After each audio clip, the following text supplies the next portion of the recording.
All right. Hi, everybody. I think I can go on a little bit more here before this evening's webinar activities.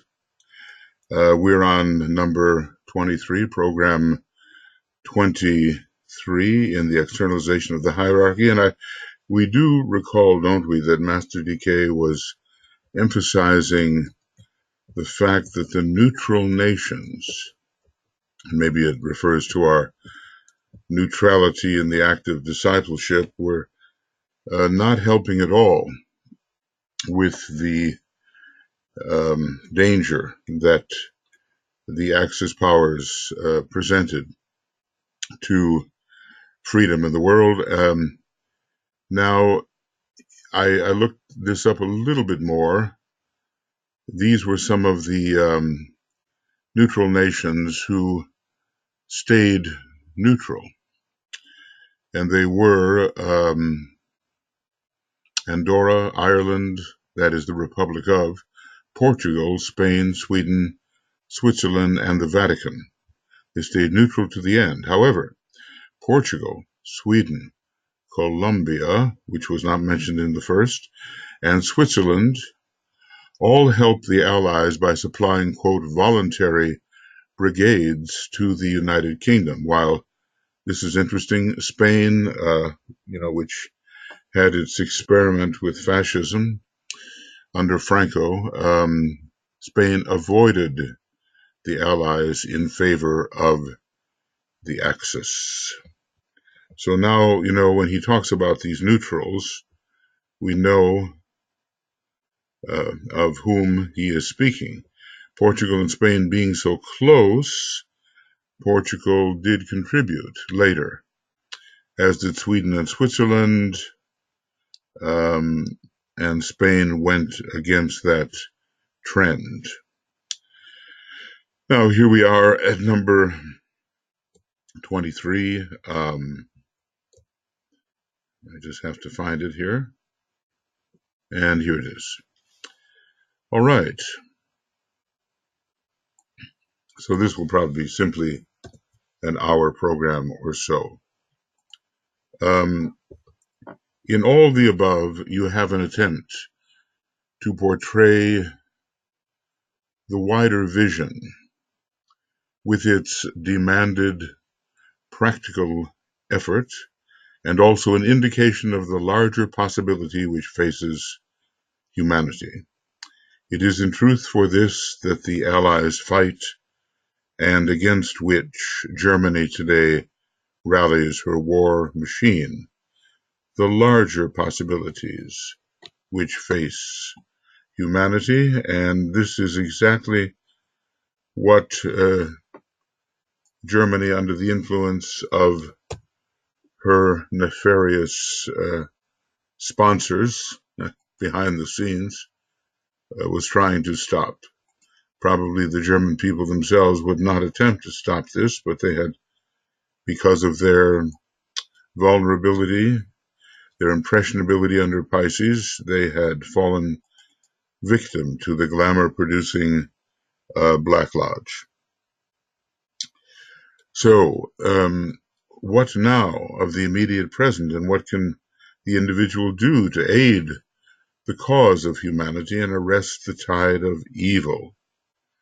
Well, that's a question to which we can address ourselves always, and now as well, even though the evil, though recognizable, is somewhat latent, less objective than it was in the previous phase 2 of the Great War.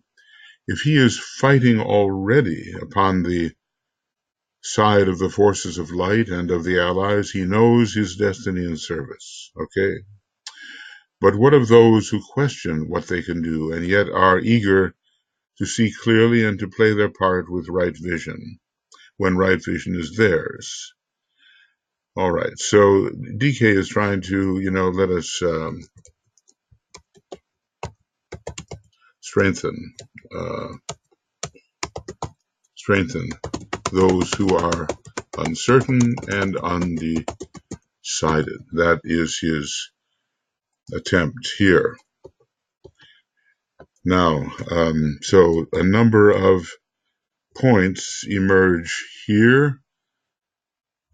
People who really want to contribute, what can they do?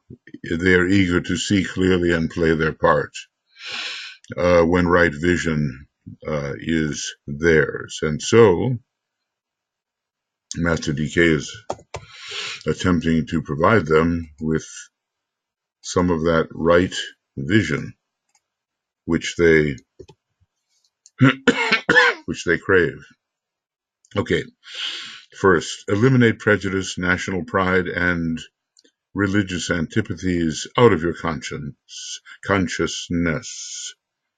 Okay, eliminate these things. The past mistakes of the Allies, as history gives them, are facts which they themselves do not deny. They stand not alone in selfishness, for the same faults taint every national record, but they stand today for a new spiritual order based on a desire for synthesis, right methods of government, and the good of the people. So they have corrected some of their more obvious faults to which they have admitted, during the Middle Ages and, well, let's say especially then, there were dire happenings in all of these countries, especially under the spell of religion and the wars which it promoted. The unhappy past of all nations is today used as an alibi by those who do not choose to shoulder responsibility or to sacrifice anything for the cause of humanity. A recognition of our own shortcomings and a spirit of tolerance and forgiveness are needed by all. And in this case, the word forgiveness does seem to mean pardon, but he has told us of a more fundamental meaning of that word. Now, the next point. See, we're asking those who are uncertain in their sight and their understanding, but what can they do? And if clarified vision is theirs, refuse to be afraid of any results of right and positive action. Okay. Fear lies behind much of the dissenting attitudes today, and fear kills truth, hides the vision, and arrests right action. Well, this is a truthful statement, and we can put up high ideals as the reason that we do not want to join in these in sacrificial action, but it's not entirely true, is it? There are lower motives, fearful motives. The great leader of this Christian era has warned us not to be afraid of those who kill the body, but to fear only those who seek to kill the soul, to disrupt and distort and stunt the consciousness. The forces of aggression are slowly and ruthlessly killing out love and hope, qualities of the soul in the conquered lands and in Germany. Well, this is aggression against the soul, is it not? These are soul qualities. When love and hope are gone, there's not much else. Major incentives to goodness are gone. So the forces of aggression are slowly and ruthlessly killing out love and hope, qualities of the soul, in the conquered lands and in Germany. This, along with the great humanitarian plea, is sufficient to impel all men of goodwill to take up arms on the side of the forces of light. Now look, how interesting. The time for fighting has come. He's counseling, the taking up of arms, the counteraction. He's in the 1930s. He even wanted all criticism to cease, and now much further steps are being counseled. I would commend this to your imaginative attention.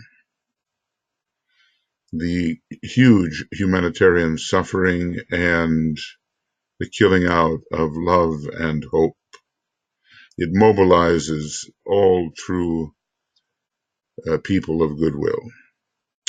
And he would commend this to our imaginative attention. To put it even more practically, I would ask you if you would care to have your children subjected to the educational processes of the Nazi regime with its crushing of all humanity, its emphasis on pride of race, and its cults of cruelty. Well, that brings it close to home, doesn't it?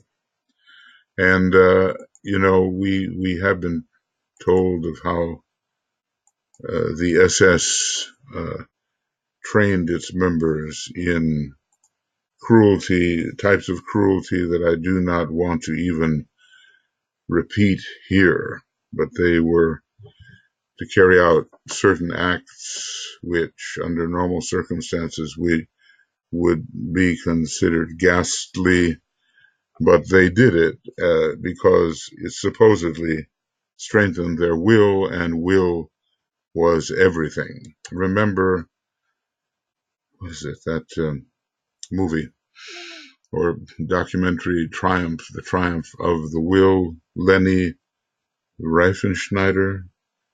Well, it gives the idea, it's focused in the Nuremberg rallies, and you do see how the people fell under a first-rate glamour which was so thick that it could not be penetrated. So crushing out of all humanity, extreme brutality, and looking upon the normal virtues of kindness and love as effeminate and to be avoided at all costs. Can you then stand idly by or simply resort to prayer and talk about the beauties of peace when the little children in the appropriated lands come under the soul-killing system of Germany? Refuse then, in their interests, to be afraid, because Master DK is really countering here the understandable fear that arises when you would be facing the war machine of Germany, which was probably at the time the most developed war machine. The Allies had by no means caught up with it. And maybe that was true at first with the war machine of Japan, and it took a while. It took a while for Russia to switch into high gear in the production of tanks and guns, various instruments of war, and the same for the United States, because they had not suspected that things would descend into such danger to them. So refuse to be afraid. That's of any results of right and positive action, because fear is, of course, natural. And the first one again, eliminate prejudice, national pride, and religious antipathies. In other words, don't feed the hate that is already abundantly clear, present. Number 3, having sensed the vision, recognize the hindrances and dealt with. Having sensed the vision, recognize the hindrances, yes, and dealt with innate prejudice and fear, it will then become apparent to you in the face of this dangerous crisis what you must do. Okay. Well, he certainly is trying to, mobilize the people, is he not? Okay, so let's see where we are here. Right. And this I want to increase, what can we who are uncertain do? They ask. And he says, well, you've sensed the vision, and you know what is the side of the good, and you've made your choice, or at least you are inclined to make a certain kind of choice. You've recognized the hindrances in your own nature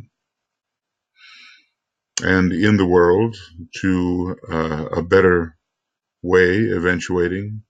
You've dealt with innate prejudice and fear. It will then become apparent to you what you must do. Okay, so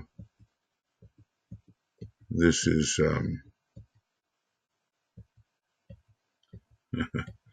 there are so many subdivisions here. There are various, so here's the vision part. Recognizing the vision. This is the key and first factor. The first factor of recognition. Okay. Oops, sorry.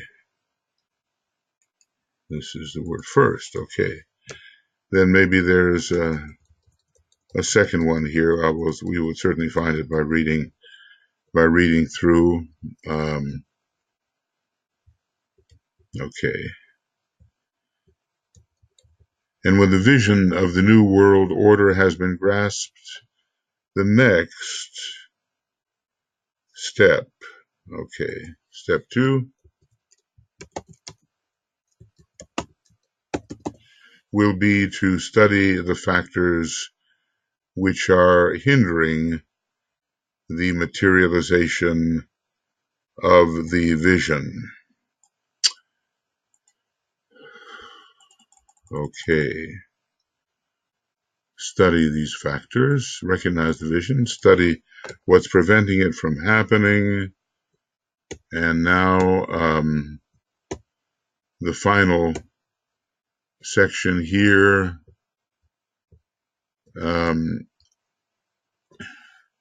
Okay, so we have studied the vision, or recognize, let's say, recognize the vision and studied the hindrances. Now, what else? And that's where we had gone back for a little reflection. Eliminate national prejudice, don't be afraid. And having dealt with the vision, sensed the vision, recognized the hindrances, and dealt with innate prejudice and fear, then it will become apparent to you what you have to do. So the summation of this series of requirements is that you will know what to do. And he says, look, it's not for me to tell you what it is. That, of course, is that's the punchline here. You've done the necessary things, now you will know. The details are for you to decide. The method which you must employ will become clear to you. The humanitarian issues will become increasingly plain to you.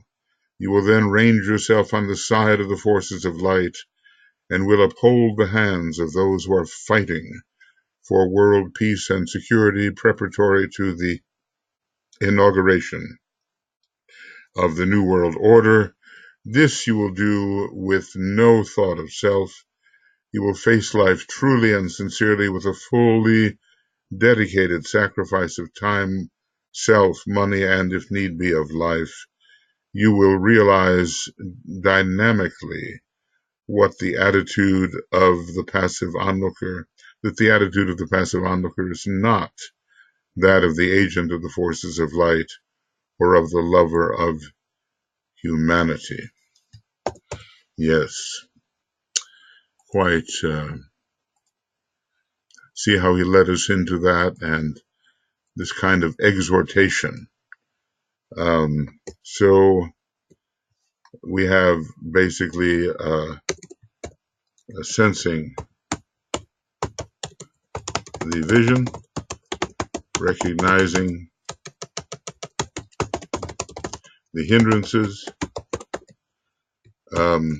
overcoming prejudice and fear, and then doing what is indicated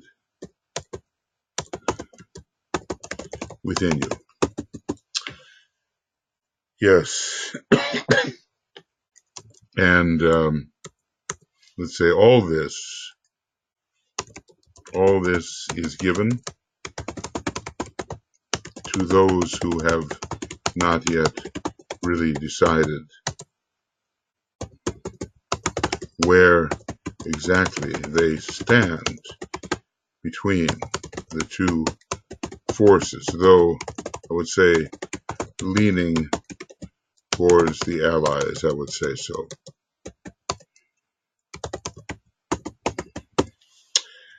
Yes.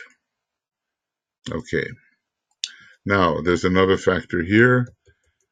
You will also, and this is a very important one, I think, because we've talked very much about what it's like to fight with full force, full skill, and yet not to hate. As a matter of fact, hatred will reduce the effectiveness of the warrior. You will also learn to keep your mind free from hate, refusing to hate the deluded sinner even when imposing upon him the penalty of his sin. Certainly this is very sound advice, and it is repeated a number of times because DK, while enjoining the somewhat neutral people to fight and the neutral nations to fight on the side of the good, does not want to increase the amount of hatred in the world. Certainly not. That would be defeating the whole hierarchical method and purpose.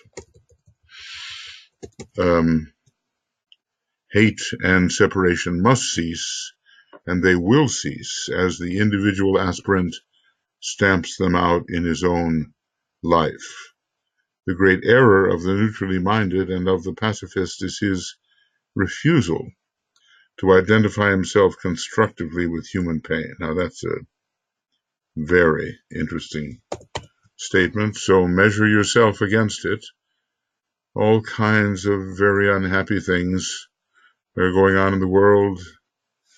People are being annihilated. They're being kidnapped.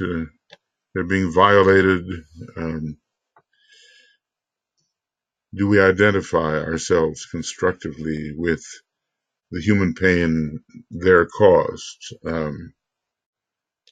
Even though, of course, some of that may be repayment of ancient karma or even of recent karma, but we cannot take that attitude that karma will settle everything. We have to range ourselves on the side of positivity and thus hasten the period of the payment of karmic obligation and thus reduce the pain. Even when he reacts with violent emotion over the suffering, for instance, of little children in this great war and of the defenseless refugee, And we've seen plenty of that today. People drowning in the seas by the thousands as they desperately seek to flee the impossible situations in their country and are victimized by those who give them boats which are not seaworthy and will not support their crossing. The defenseless refugee, he does not truly care enough to do anything about the situation involving as it does sacrifice. So there's no possibility there of real spiritual advancement for such people, such groups, such nations even. This sounds harsh, but is a needed statement of fact. Sympathy, which does not produce positive action of some kind, becomes a festering sore. And that's not a pleasant contemplation, is it? A rotten sore. No, it is not. So let's just say caring enough is required. And he does not yet care enough. Usually when something of a similar nature happens to people themselves, then they can identify. They have a certain barrier against registering suffering stripped away, and then they can enter on behalf of those who have suffered and are suffering the way they have recently suffered. Thus, by thought and word and deed, the lover of humanity will enter the battle against evil. And that is such a, there it is. And it tells you who you have to be. The lover of humanity will enter the battle. Here is Master DK in all realism, mobilizing the forces which are against the forces of hate. With complete self-forgetfulness, he will take up the cause of humanity, hiding not behind the sense of futility and seeking no alibi in a misinterpreted idealism. He will face the facts of the present situation in the light, which streams from the vision itself. He will then press forward into the age of right human relations, of spiritual unity and shared resources with complete confidence because his sense of values is adjusted. He knows that humanity has a divine mission which must be carried out on the wings of love through understanding action, selfless service, and the willingness to die in battle if that is the only way in which his brother can be served and freed. Somehow this makes me think of Socrates, who was a fearsome warrior as well as a profound thinker. So, he had something of the first ray there, and he did not hesitate to enter the battle on behalf of his city-state, even though he was a great thinker. Now, it's so easy to say, I'm a thinker, I'm not a warrior, but someone as important for the progress of humanity as Socrates took up both the thinker and the warrior, and also, in a way, the mystic or occultist, as he would have these, what do you call them, rapts, R-A-P, raptures, really, R-A-P-T-S.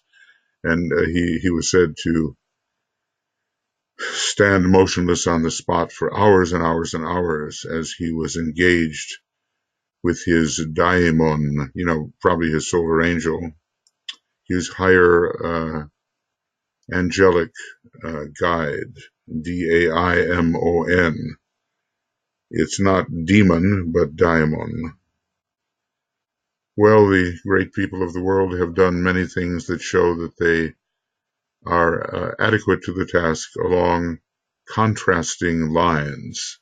And always, if any of this is to be of value to us, we must look clearly at our own state and question it, what we have achieved and what remains to be achieved, and the ways in which we are really helping or not helping. Because right now, a great educational effort along the line of second-ray spiritual propaganda is still needed and is still being advanced. And are we, conveying this quality of the hidden vision to those who could receive it and change their lives, and then swell the numbers of those who think positively and realistically and not childishly about the fate of humanity and the fate of the individual human being. If all that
Okay, friends, you may have noticed that I paused slightly. It looked like I may have been spending 36 minutes talking in pantomime, but I did check that, and it seems that whether or not the image shows up, it looks like there will be words to think about. So that's one of those moments that where your heart falls to your stomach, as it were, and you say, "Oh well, here we go. I've just wasted a half hour, and we'll have to redo everything." But anyway, moving on here. These are difficult and terrible days. Men and women are needed who have the courage and the insight to stand with steadfastness and to take those steps which are needed, no matter what they may be, to bring the war to an end. Well, we're going to see that challenge as we have to bring the extremities that we can expect regarding the sixth ray and Pisces to an end. Those energies are fading out in the smaller cycle, and some of the worst possibilities must be avoided. I mean, we have seen how dreadfully plutonic the Pisces energy can be in the persons of Adolf Eichmann and Reinhard, what's his last name? It'll come to me, it'll come to me. Heydrich, that's it. These were people who really designed the Holocaust and were responsible for killing millions upon millions, not only Jews, but all kinds of quote-unquote undesirables.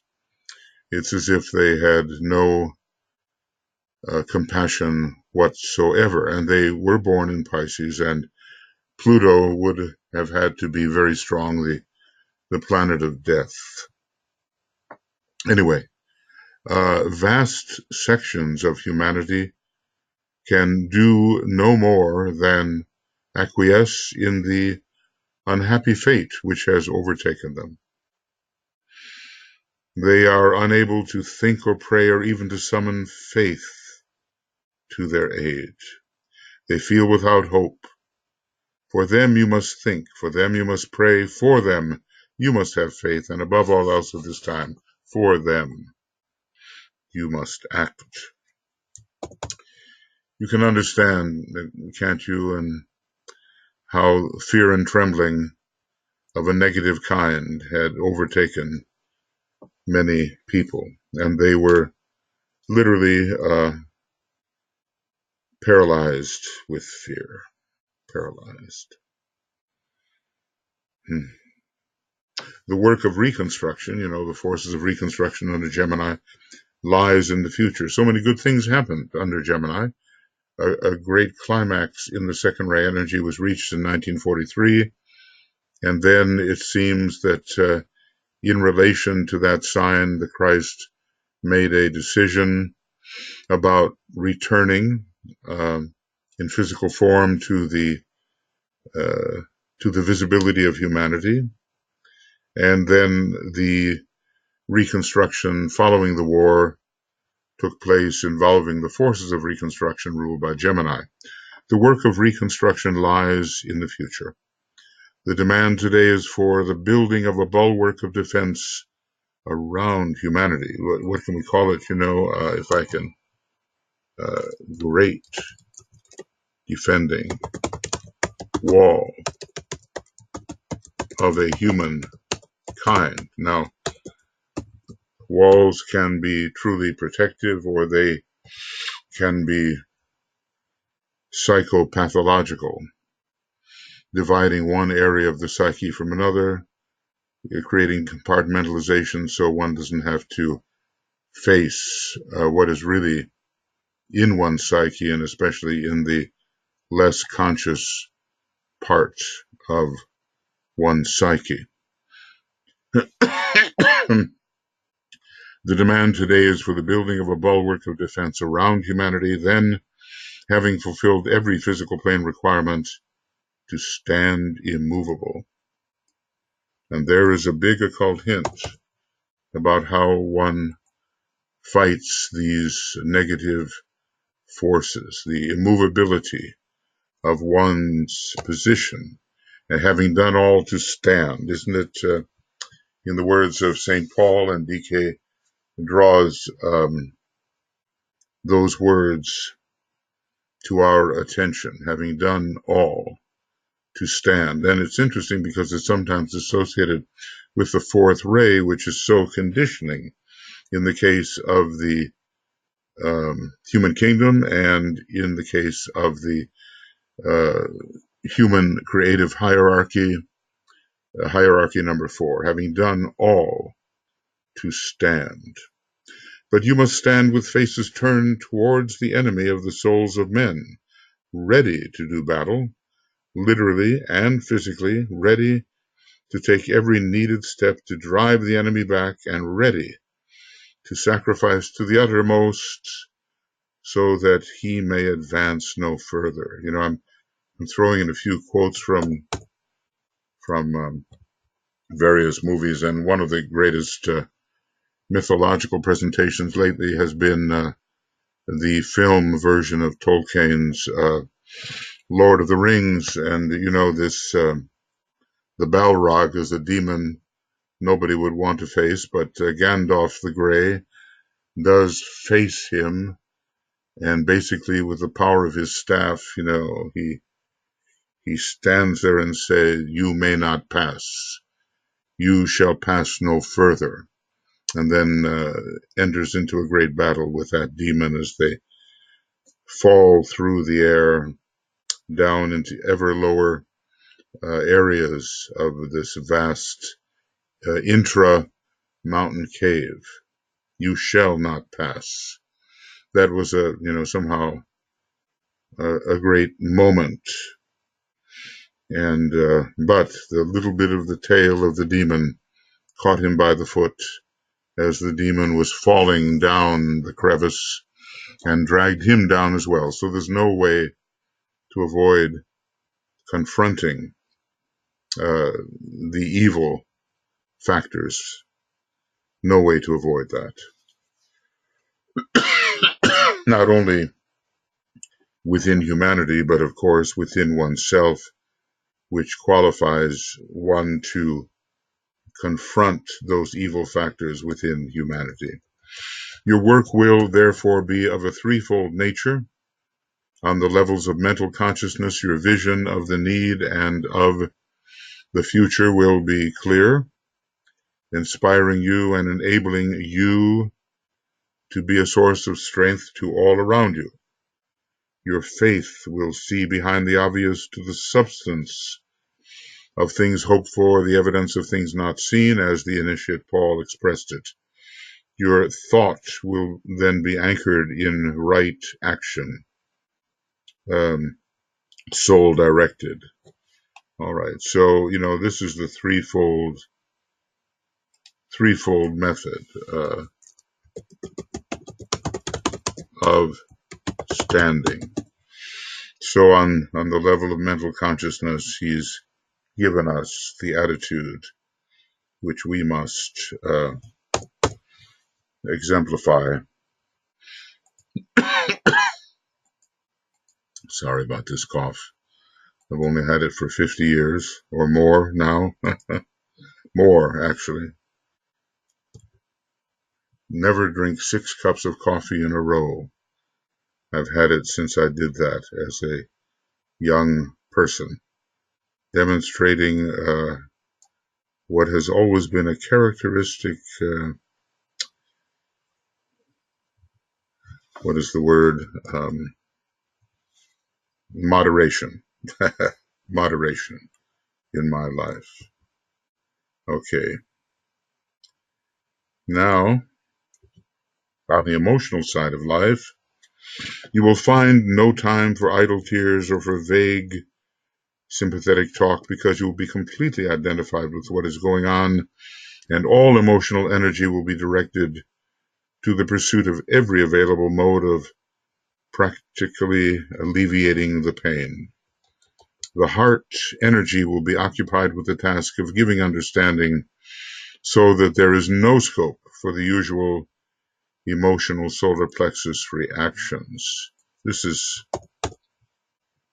such a clear piece of advice of how to stand on 3 different levels when you are really, excuse me, really fighting with the forces of light. The threefold method of standing. Of course, I realize I'm making this document ever bigger by expanding the font, but okay, it gives me something to do, right?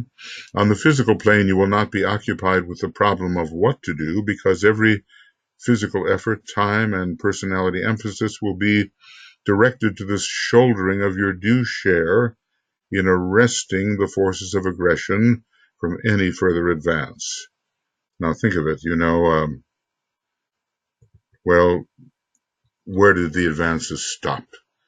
They stopped at the barrier of Great Britain, and they were stopped in Russia with an advance upon Moscow, which never was fulfilled, perhaps because of the Davik life in the Russian winter. So, by the courage of Great Britain and by the Russian winter, and of course the unsuspected counteraction of the Russian soldiery, Germany was stopped, from any further advance. And then, after Stalingrad driven back, and after the unsuccessful attempt to conquer Britain bombed mercilessly by the counteracting forces, and the war came home to the aggressors. Now, so on the physical plane, this is what we have to do. Now, are we talking about what we will have to do as the future comes upon us? I wonder. Who are our enemies now? Perhaps we will discover that the abuse that we've heaped upon our environment will mobilize humanity together just for its own self-preservation. Now, this might mean fighting in the ranks of the Allied armies, or it might mean driving an ambulance under Red Cross auspices. I wonder if Mary Bailey ever read that, because, she was in that war an ambulance driver. I guess that's where you see the Mars and Pisces, which I do believe was in her chart, the exertion of Martian energy bravely for the sake of saving as many as were possible. An ambulance driver, maybe. Under Red Cross auspices, because after all, Master Decay was so foundational to the founding and preservation and energizing of the Red Cross, raising funds to succor the refugees, speaking on public platforms or to groups upon the issues at stake, or participating in some of the national efforts to bring aid and strength to the Allies. What was Churchill's oratory worth in terms of the victory on the part of Great Britain over the Axis powers? What was it worth? I'm one of those people that think it was invaluable, without which a great source of inspiration and of fortitude would not have sufficiently strengthened the British part of the Allies to fight on and to take the terrible punishment which fell from the skies for a long time, including the time when the V-1 and V-2 rockets were raining terror over British cities. Whatever it is, it will call for all that is in you and all that you are, integrated and directed to a sustained, substantial, one-pointed effort. Did you ever think that Master Decay was capable of such rousing mobilization of effort? I always find myself inspired when I think of these kinds of words. It will throw your will to good behind every attempt to frustrate the activities of the evil alliance which you may find in your environment. Think of the occupied countries and the resistance and the nearness of the lethal powers and still the courage to fight against them, often at the cost of their lives in incarnation, but not their consciousness. It will lead you to work with watchfulness for the good of your own country, whilst at the same time swelling the tide of the national effort to end war through the tangible victory of the forces of light. Ponder on these words. So, to fight against the evil alliance in one's own country and in one's own environment, and always watch for the good of the country, maybe even within the Axis areas. Certainly the partisans worked strenuously in Italy. I think not so much in Germany. There it was crushed out. Not so much in Japan, certainly in Italy, which I think did not present as evil a contribution to the Axis as did Germany and Japan. But swelling the tide of national effort to end war. So the welfare of the nation and the effort to end war through the tangible victory of the forces of light. Now this means that out on the outer plane, the forces of light would have to, through their representatives, seek an unconditional surrender. They did this, and that is what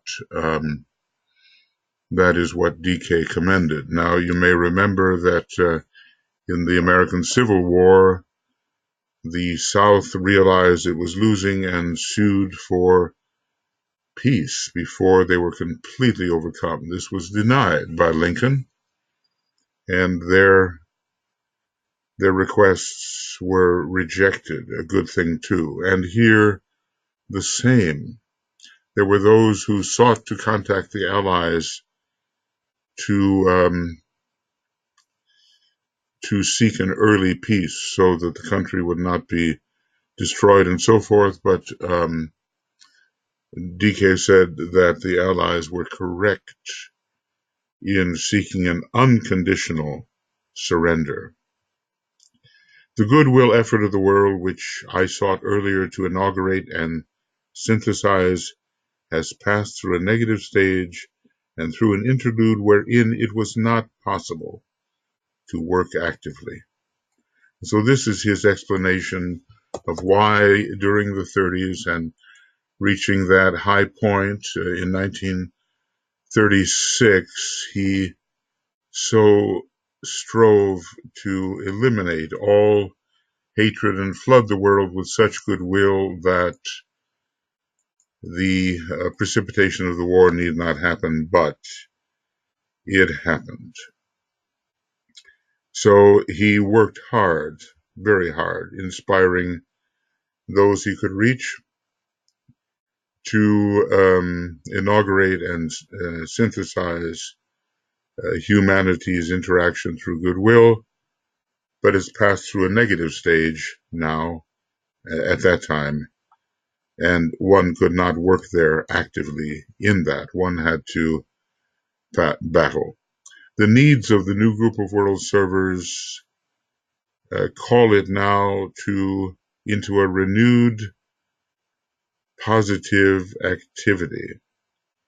The rediscovery and the immediate sustaining of the members of this group must be undertaken anew. In all lands they must be reached, if possible, and rehabilitated with wisdom and re-established subjectively. So, it's obvious here, there, what can we say? There has been a setback. There has been a setback. They must be aided objectively and again inspired to work in order that they may form the nucleus of the forces of reconstruction. When the forces of light have won the victory over the forces of aggression, this is the first point which I would ask you to consider doing. So let's make that a big note as he is advising what must be undertaken.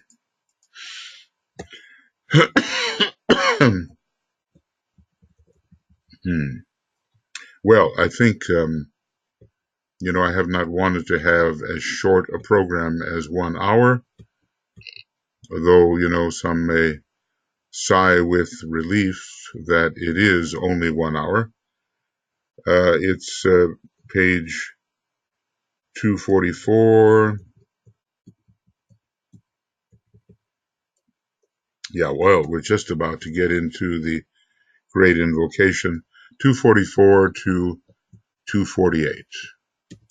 We're about to get into invocation number 2, so it's not really a bad place to leave off, actually, and fulfill the requirements of broadcasting tonight. Okay, let's see if I can find this. I'm so sorry. That seems to be taking a little bit of, here it is, a little bit of time, 248. Okay. And it's not possible to continue tonight further, but, hopefully in days ahead, I will be able to do this. So he's making special requests of people here. This is program number 33. It's about 1 hour. And we're going to begin with program number 24 next. And it's going to be from 248 to X. We don't know how far or how long yet, and nor do we know the date on which it will occur. We just know that once again he's giving us a list of things that must be done. And so I will then simply make this a very big note, the second thing. Okay, because it's going to be the distribution of the new great invocation. Yes, and it comes right there, and appearing at a time as militant as it is when that type of militancy was called for. It was not simply an invocation of goodwill. And I think that if everything had succeeded in the 30s, there's no telling whether an invocation of this militant type would have ever appeared. We don't know. Okay, that's going to be it for the moment, and we will carry on. We have, almost 200 pages under our belt here, and I think there are maybe 500 more to go, as well as the introduction to the book, which I deliberately skipped over, wanting to get into the thick of things as rapidly as possible. Okay, let's study hard, let's meditate effectively, and let's apply what we learn esoterically as we can do, being students of these things, so that we do not again come to such a pass that the internal violence between the opposing ways to travel precipitates upon the earth. See you soon. Bye-bye. Lots of love, many blessings, and let's all do good work as much as lies within us. Okay.